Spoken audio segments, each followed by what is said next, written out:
Assalamualaikum warahmatullahi wabarakatuh. Pemirsa, di mana saja Anda berada, selamat berjumpa kembali dengan channel YouTube Insan Dongeng. Pada kesempatan ini, saya Bang Elgi akan melanjutkan dongeng klasik Munding Laya di Kusuma bagian keempat. Terima kasih kepada semua subscriber yang setia menemani. Selamat mendengarkan. Begitu ramainya setiap kampung yang dilewati Munding Laya seperti mengguncang sebuah negara. Ibu-ibu berkelahi karena saling rebut tempat ketika menyaksikan Munding Laya lewat.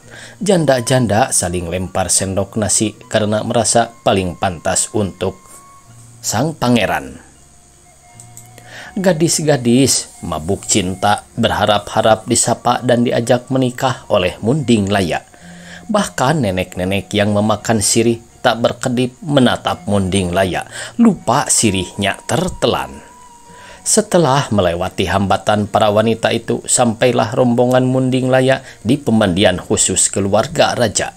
Di sanalah Munding Laya istirahat, kemudian mereka naik perahu colat mas mengikuti aliran sungai Cihaniwung ke arah hilir. Sampailah mereka di negara Muhara Beres, gelap nyawang menoleh ke keponakannya. "Bagaimana, nak? Sebaiknya kita berhenti di sini dulu, menemui tenuanganmu."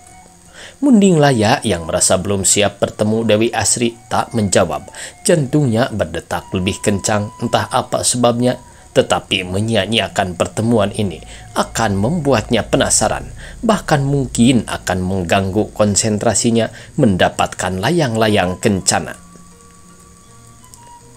"Kau harus ambil keputusan tepat, jangan pernah ragu. Apapun keputusanmu, Wak berdua menghargainya," kata Kidang Pananjung. "Tetapi alangkah baiknya bila bertemu dulu, toh sudah dekat." Munding Laya mengangguk mengiyakan. "Ya, Wak, saya ingin bertemu Dewi Asri dulu."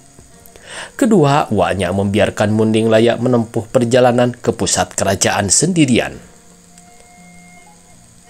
"Kita akan kena murka Prabu Siliwangi jika hal ini diketahui," desis Kidang Pananjung. "Makanya tidak kita ceritakan rencana pertemuan ini," jawab Gelap Nyawang tak peduli. "Aku ingin keponakanku bahagia." Di Muhara Beres, Nyi Gambir Wangi sedang berbincang dengan dua anaknya, Geger Malela dan Dewi Asri. Raut muka Nyi Gambir Wangi tampak keruh, tak ada senyum di bibirnya, sementara Geger Malela mengerutkan kening, seolah berpikir keras. Hanya Dewi Asri yang tenang-tenang saja sambil terus menenun benang-benang halus menjadi sebuah kain bermotif indah. "Aku mendengar kabar Munding Laya melarikan diri dari penjara di Pajajaran," kata Nyi Gambir Wangi. "Ulah apalagi yang dibuatnya, sudah diasuh kakaknya sendiri, masih tak tahu diri dia," kata Geger Malela menggelengkan kepala. "Kemana dia pergi?" tanya Dewi Asri penuh khawatir. "Aku tidak tahu, lagi pula apakah kita harus tahu?" balas Geger Malela. "Aku perlu tahu, karena aku tunangannya," jawab Dewi Asri ketus. Sambil menatap ibundanya, ia memohon, "Apakah tak boleh kami berjodoh, Ibu?" Nyi Gambir Wangi menghela napas. Ia menyadari sikapnya menentang perjodohan itu adalah salah. "Bukan tidak boleh, tetapi kau masih muda, masih punya waktu dan kesempatan untuk memilih jodohmu, Dewi Asri." "Kalau begitu, Ibu, izinkanlah aku memilihnya," pinta Dewi Asri sungguh-sungguh. "Bagaimana kau yakin dia pantas untukmu? Tampang saja kita tidak mengenalnya." Geger Malela tidak yakin akan keputusan adiknya. "Biarkan hati yang memilih, Kakang," kata Dewi Asri bijak.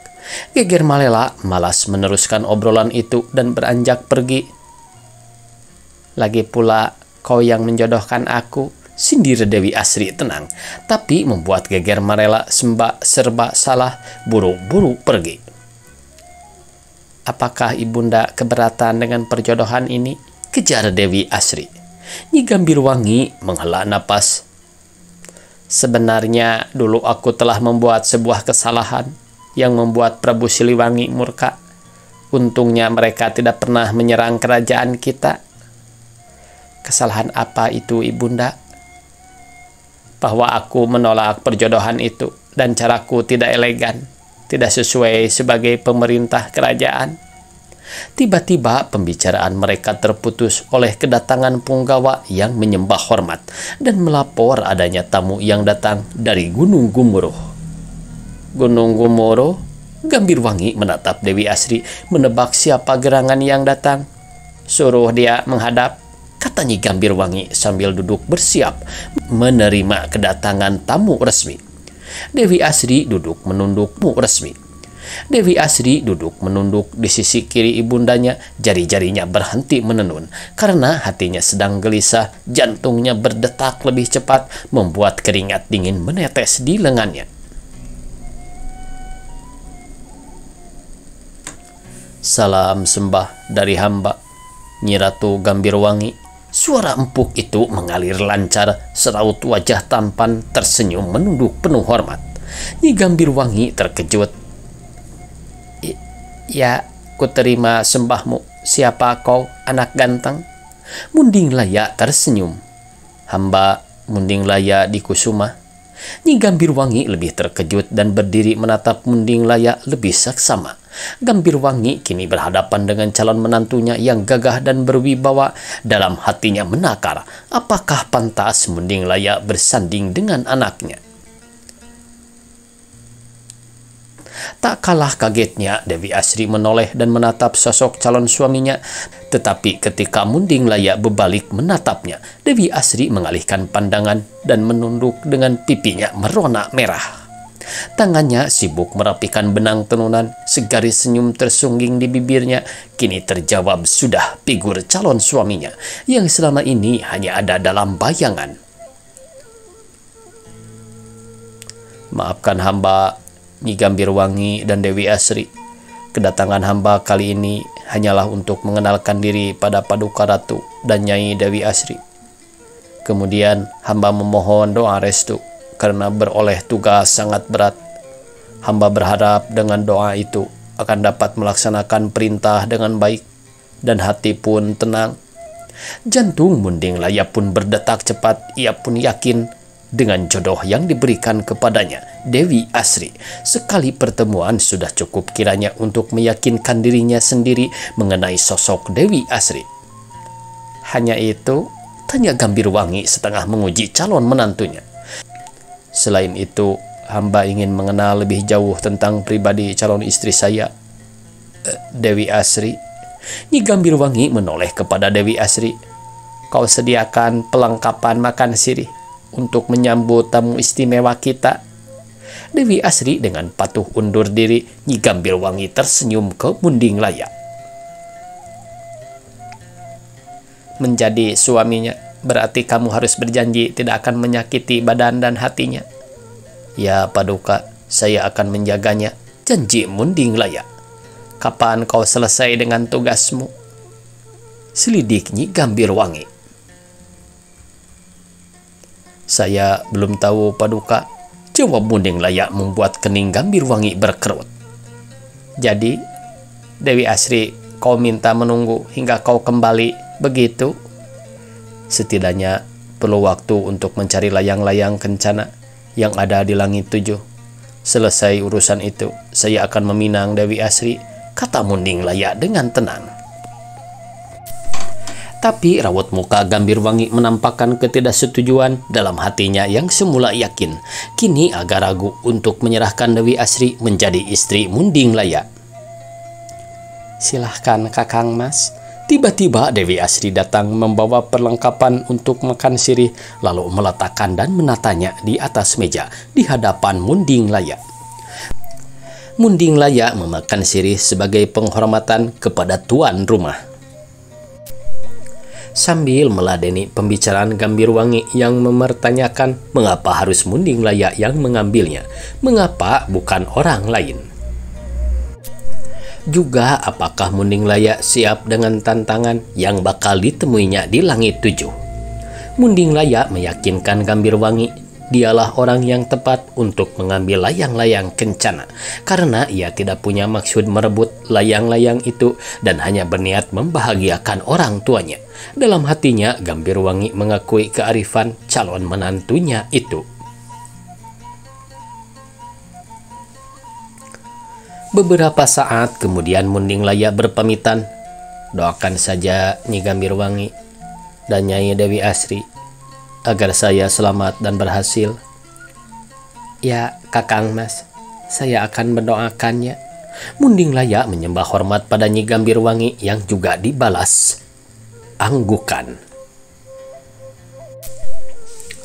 Munding Laya berlalu diikuti tatapan berbeda dua wanita. Dewi Asri menatap dengan pandangan cinta dan penuh harapan. Sebaliknya, Nyi Gambirwangi mengiringi kepergian calon menantunya dengan rasa khawatir jika lama tak kembali atau tidak sama sekali.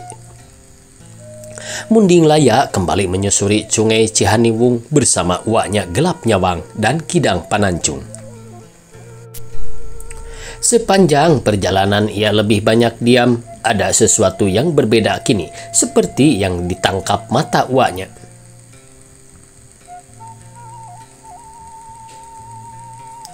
Sekarang sedikit banyak diamnya ya. Senyumnya merekah seperti bunga yang mekar. Sorot matanya seperti kumbang yang terpesona keindahan bunga. Sindir Kidang Pananjung pura-pura memerhatikan sekeliling. "Ya Kang, baru ketemu dengan pujaan hati yang menyalakan semangat, mendoakan supaya berhasil," timbal Gelap Nyawang. Munding Laya tersenyum saja mendengar godaan uaknya. Hatinya memang sedang berbunga-bunga karena ternyata Dewi Asri tak seperti dugaannya. Kecantikannya hampir menahan Munding Laya ingin tinggal lebih lama di Muhara Beres jika tidak ingat akan tugas mendapatkan layang-layang kencana. "Aku akan menjemputnya segera setelah tugas ini selesai," batin Munding Laya. Menjemput dan meminangnya tekadnya. "Oh Sang Pencipta, berikan kekuatan padaku agar aku mampu menjalankan tugasku dan segera meminangnya. Jadikan ia jodoh terbaik bagiku." Perahu terus mengarungi Sungai Cihaniwung, menyusuri arus ke arah hilir hingga Kedung Badak, lalu ke Kali Pecang. Terus-menerus Gelap Nyawang, Kidang Pananjung, dan Munding Laya mendayung bergantian sampai ke daerah Mester. Muncul di kota Inten, lalu Muhara Gembong, sebuah pelepasan sungai ke lautnya. Lepas dari muara itu, perahu diarahkan ke Pulau Damar melewati Pulau Daun dan akhirnya tiba di Pulau Putri. Di tengah sengatan matahari, bertiga mereka sejenak menatap pulau yang jauh dari perkiraan mereka. Semula disangka Pulau Putri itu landai dengan pantai yang indah, tapi yang mereka hadapi kini adalah tebing tinggi dan curam. Sementara pantainya gersang dan panas, di atas tebing itu tertutup hutan lebat dan pohon-pohon tinggi. "Saya akan mendaki tebing itu, Wak," tekad Munding Laya yang segera disetujui oleh Kidang Pananjung. "Tebing itu terlalu curam, Nak. Kemiringannya akan membuat tubuhmu mudah jatuh. Sebaiknya kita cari yang lebih landai," kata Kidang Pananjung. Perahu mereka kembali menyusuri tepi pantai dan menemukan celah datar yang dapat digunakan untuk jalan masuk pulau. "Wah, saya akan masuk ke pulau sendirian. Wah, tunggu di sini saja. Saya tak lama lagi akan datang," pamit Munding Laya. "Ya, tapi hati-hati, jangan sembrono. Kau harus bisa menguasai emosi. Itu kuncinya," kata Gelap Nyawang dengan berat hati. Kedua orang itu menatap tak lepas dari Munding Laya yang berjalan menyusuri pantai, lalu menaiki kaki bukit batu. Beberapa kali bebatuan kecil jatuh menimpa tubuh Munding Laya, membuat napas kedua uaknya terhenti beberapa saat karena miris melihat perjuangan keponakannya. Tekad Munding Laya sudah bulat, tak bisa dicegah untuk berhenti. Tantangan bukit batu seolah memanggil-manggil, mengajaknya menantang maut dengan imbalan layang-layang kencana. Jari-jari tangan Munding Laya terampil mencari celah bukit dan kakinya memijak untuk menahan berat tubuhnya. Beberapa kali badannya hampir jatuh karena batu di pijakannya lepas. Sinar matahari sore menghangatkan punggungnya, tapi pantulan sinarnya ke tebing agak menyilaukan mata. Munding Laya merayap sambil menutup mata. Ia mencoba konsentrasi dengan mengandalkan sentuhan jari tangan dan telapak kakinya mencari jalan. Dengan menutup mata, ia lebih bisa melihat kemana harus bergerak dan mata batinnya pun makin tajam, membaca situasi sekeliling. Ia membaca kemana angin berkesiur, merontokkan butir-butir batu tebing.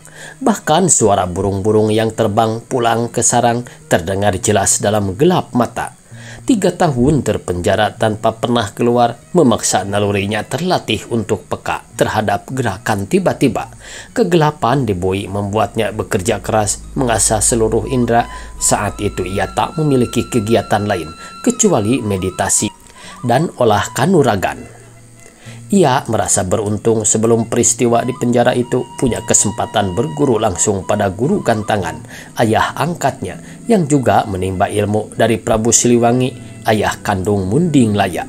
Kecerdasan membuat guru gantangan rela menurunkan ilmu dan melatihnya selama bertahun-tahun. Kini saat menghadapi tebing curam, hasil latihan itu amat berguna.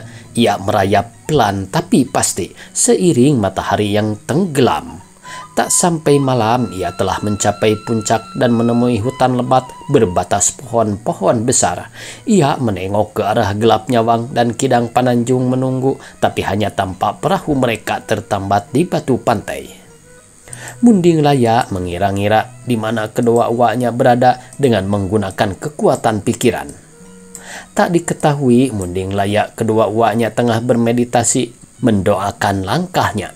Lewat pikiran pula keduanya menjawab keingintahuan Munding Laya. Syukurlah mereka tidak apa-apa, batin Munding Laya sambil bersiap memasuki hutan. Cahaya matahari masih menyisakan terang untuk mengamati keadaan sekitarnya. Pohon-pohon besar tumbuh meliuk-liuk berebut tempat datangnya cahaya, menyediakan dahannya yang kokoh bagi penghuni hutan untuk berlindung. Munding Laya tengah merasa lelah dan lapar ketika seekor musang melintas di dekatnya. Sekali lemparan batu melumpuhkan musang itu. Menjadi makan malam setelah dibakar di api unggun. Tanpa disadarinya, cahaya api dan bau musang bakar menjadikan sesuatu yang semua lelap menjadi terjaga dan terus mencari sumber api. Kenyang makan, Munding Laya memanjat pohon besar mencari dahan yang kokoh yang cukup kuat menopang berat tubuhnya. Baru saja ia mencoba berbaring dan memejamkan mata, desir angin menghantarkan bau tak sedap ke hidungnya. Bau busuk disertai suara menggeram yang amat keras. Munding Laya terjaga, segera waspada terhadap serangan tiba-tiba.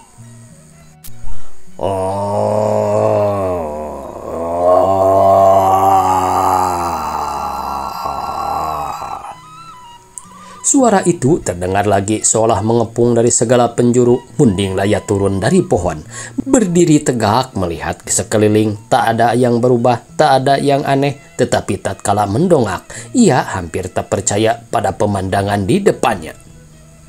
Raksasa sebesar gunung dengan kepala botak bergesekan dengan langit, berwajah seram dengan gigi runcing, sedang mendelikan mata besarnya pada Munding Laya. Waktunya habis pemirsa. Dicukupkan sekian. Semoga esok kita bisa berjumpa kembali. Billahi taufik wal hidayah. Wassalamualaikum warahmatullahi wabarakatuh.